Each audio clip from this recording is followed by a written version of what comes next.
Hello and welcome to the Daily Muddy. I'm Bob Gough, sitting in for Ashley Conrad. We're just a few days away from the Illinois primary, and it's going to be a doozy. A Sun-Times WBEZ poll just came out and showed State Senator Darren Bailey with a huge lead over Richard Irvin, the mayor of Aurora, Illinois. Now, if any of you watch local television or have a YouTube TV subscription or are on the internet at all, you have seen Irvin's ads saturating them to the point that it's like, my God, turn them off, please. Not sure that saturation strategy worked out so well. Bailey leads 32-17 in the Chicago Sun-Times WBEZ poll. The only other candidate for Illinois governor, Jesse Sullivan, is also in double digits. So 3 of the 8 running, 18, I lose track. Now, all 3 of those men and Gary Rabin have made considerable efforts over in this part of the state, numerous times that they have been here to try to win the vote. Bailey is crushing Irvin in the polls downstate, and he's doing much better than anticipated up in the Chicago burbs. A little bit surprising there, but his message appears to be resonating, while Irvin's message, not so much. And Jesse Sullivan, again, if you are on any Republican mailing lists, you have been inundated and your recycle bins are overflowing with mailers. I used to dabble in the political world a little bit. I think mailers are highly overrated and incredibly expensive. I rarely read them, hardly if ever, maybe just for amusement. But, you know, a lot of guys make a little money doing that, so I wish them well. Of course, I'm a big believer in digital advertising, but that's not surprising. So as we sit here just a few days away from the Illinois primary, we've got that. We've also got the race between 2 Congress people who were thrown into the same district, Mary Miller and Rodney Davis. They've both made efforts to come here as well, so I think that one is going to be pretty interesting, and we'll just see how it shakes out. And then you never know what might tip the scale in the campaign's final days. Should we receive some last-minute drop-ins by big-name political figures? That can always help a little bit. It could hurt a little bit in some cases. But the Republicans here are certainly ramping up and ready on every level. The Democrats? Yeah, that's crickets, because they have hardly any spots on the ballot at all. Very few. Now we're going to talk to the folks who are running for something called Democratic State Central Committeeman. We're going to do that here in the upcoming weeks, and we'll let you know a little bit about that for now. But if you take a look at the sample ballot, which is attached directly below today's Daily Muddy, you will see the vast difference in names on Republicans and Democratic ballots. Now, I remember back in the day when I first came to Quincy, it was a Republican county board and a Democrat city council, and Democrats held many of the seats in this city and county. Now, Democrats are few and far between. Probably one of the town's most prominent Democrats, former Sheriff Brent Fisher, is running for Adams County Board as a Republican. So it's going to be a very interesting political season. I'll be glad when this primary is over because, again, I'm tired of recycling mailers, and I'm tired of seeing Richard Irvin et al. Popping up on my TV screen. And I guess one last thing about our Illinois gubernatorial candidates, of the probably 3 who have a legitimate chance, could you guys put away the tools? I mean, we got Irvin with some hedge clippers, we've got Bailey with a flamethrower, and I think Sullivan had an axe or something. Rauner did this back in the day too. So, guys, just tell us what you're for. Tell us what you believe in. Tell us what you're going to do to make things better. And if you want to figure out a way to knock off a few pennies off the gas pump, that'd be great too.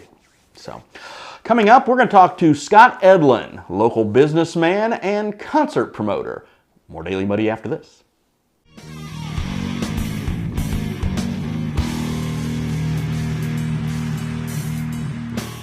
Welcome to the Abbey, a Quincy tradition.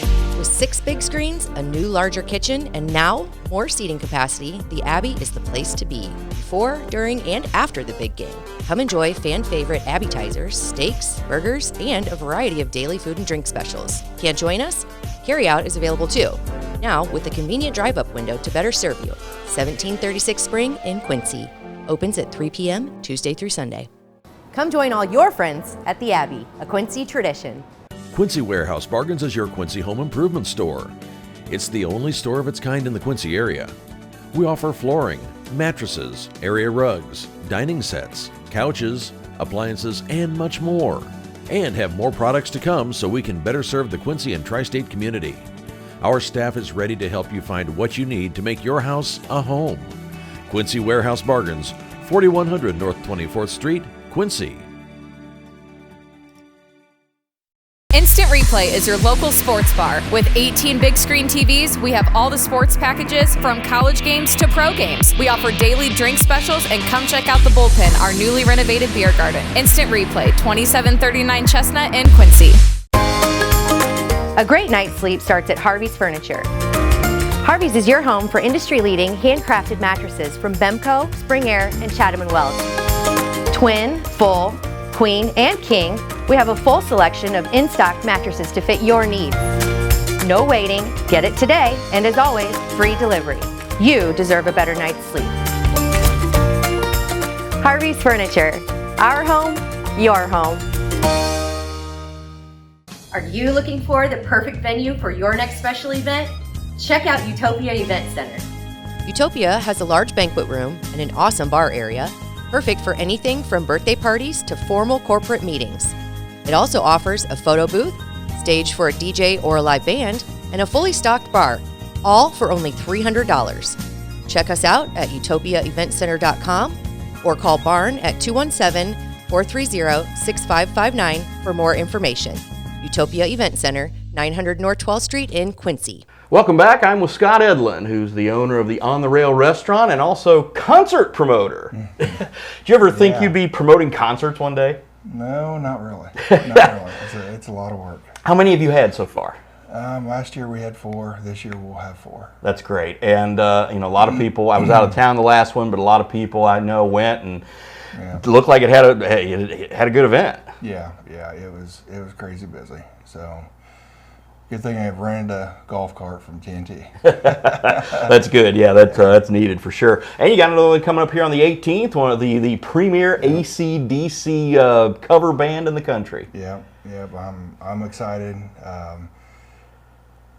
Who doesn't love AC/DC? That's right. Yeah, and their name's Thunderstruck, right? Thunderstruck. Yeah. So. Yeah. I saw the Killer Queen one at the Oakley Lindsay Center earlier this year, and I'm planning on hitting that one too. I think that's going to be a lot of fun. Yeah.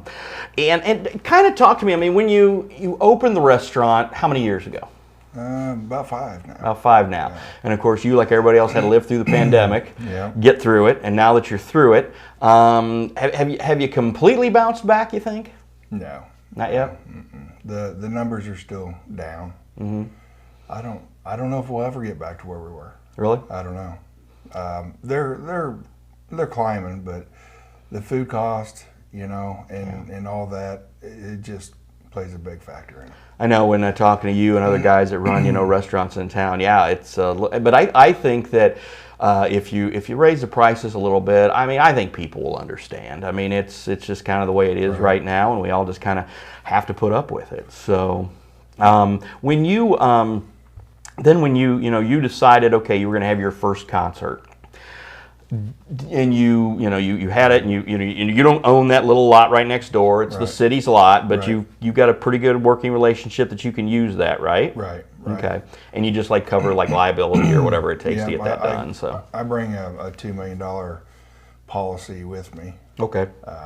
That's a city ordinance that you have to have that much, and we haven't had any trouble. I mean, as far as fights and all that. I mean, everything's been under. Everybody just wants to come downtown and have a great time.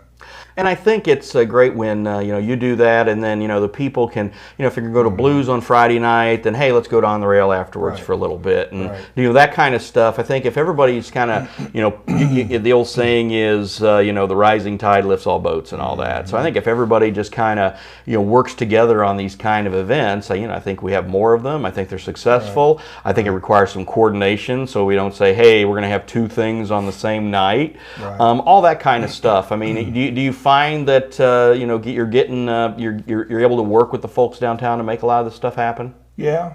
It takes a lot of preparation. You're just not going to get it all planned in 1 month. Right. A lot of people don't realize that, like the national acts I have coming in for August 19th and 20th, the big boys, you got to plan those a year out. Yeah. A year out. So everybody just needs to kind of fall in place and coordinate and get all your licenses in order and stuff like that. So that stage for the last show was massive. It was just, I drove by it the day. I'm like, holy crap, the thing's huge. This year I'm working with a different production company. This guy has the stage, the production, the full package. Last year I had different, sound guys, a different stage. It's too much. Yeah. So, I hear you. I feel like, you live and learn. We're this year, the first year that we've done VIP, it's kind of a headache. I'm hearing some feedback that, the VIP was too big area. So we shortened it up, Just things like that we're trying to get the feedback from everybody that's, coming and enjoying them, paying good money. And listening to them and just correcting it. And I think that when you've had the people who for years have said there's nothing to do in Quincy and there's nothing to do around, I'm bored. There's plenty of stuff to do. You just have to go find it, or like you promote it, you advertise it, you let people know what's going on, and I think that that seems to work out. And that seems to be the best formula. Yeah. And then I've got 2 local bands playing with AC/DC. I got Illinois, which they're from Quincy, and then the American Standard, they're from Hannibal. So I try to keep a local act opening up for, a national act or, somebody big. So. Well, and I think that, when you do it that way, I mean, that's great. You get these local bands a little bit of exposure, which they want, and then they can go and they can do other gigs, and if they're good, just say, hey, come on back again in a few weeks on a smaller scale or whatever. That that can always happen too. So you talk about stage fright. You get up around that big stage, and it's it's a whole different ball game. Well, I think that these guys that come out there, if you're doing that when you do your promotions or whatever, that's one thing. But these guys are up there; they're hams. They just want to go up there and sing and have fun and work with the crowd. I mean, that's kind of what that's all about. So, any idea of the number of people you think we're going to have for this one, or what's been your kind of your sweet spot of, boy, I'd like to have X number of people at this event? I think we had over 1,000 last time. It was huge, yeah. I would like to, 1,500, 1,600. 1,500, yeah. And then the one in August is going to be? The August 19th, 20th Music Festival, Gym City Music Festival, first annual. I've got Shaman's Harvest with Edema. Edema has Tim Fluckey from Mount Sterling in it. Yep. And then Fivefold, they're from St. Louis. And then I got to do my country. I got a lot of people asking about country. Sure. So the 20th, that Saturday, is Clayton Anderson, national star. He'll be here with Eric McKay Band and Joey Ray. So anyway, it sounds like a great lineup. And again, I just anytime you or any of our other local guys and gals who work on this kind of stuff are trying to make something happen and try to provide a little entertainment, it's great. And like I said, we're going to help you promote it some more, and we just appreciate the fact that again, trying to make something happen, trying to bring stuff to the town. That's what we're trying to do. You never know until you try. That's right, absolutely. And we got our first. This runs on Friday. Is our first blues coming up tonight. We hope the weather clears a little bit, and then are your concerts going to be rain or shine? No, if it does rain, we'll just have to give the money back. I mean, the bigger acts for the August, Yeah. I'm going to have to get some insurance. Yeah. Because Sure. it's an outdoor venue. That's the only bad thing about it. Right. But, you know, that Newcomb lot will hold a lot of water. Yeah. Yeah. It's a little bit of clay in there, a little bit of sand. Right. I don't know. But it does hold, you know, a lot of water. Well, I think that, you know, like I said, you know, and people, again, and also, unless we're getting just a complete total monsoon, you know, Right. a little rain ain't going to melt anybody. I know I've been to concerts in St. Louis. Yeah. I wish I would just stayed in my vehicle. Oh, I went to, my wife and I and some friends went to Buffett once up in Alpine Valley in Wisconsin. It poured, but Jimmy didn't stop. So it's like, okay, we drove all the way up here. We're going to listen. So, well, hey, man, I just want to thank you for stopping by, talk about the concert, and talk about On the Rail a little bit. And again, we thank you for being a sponsor for us. And then we're going to hope to get you pumped out there a little more and good crowds on the Newcomb lot all summer. That's what we're shooting for. It's fun. It's fun. Yeah. It beats riding around on the tracks. Yeah. Yeah, I gotta get my knee better first. I hear you. All right, Scott, thanks a lot. All right. Well, that's all the time we have for today's Daily Muddy. Ashley will be back on Monday. I'm Bob Gough. Have a great weekend.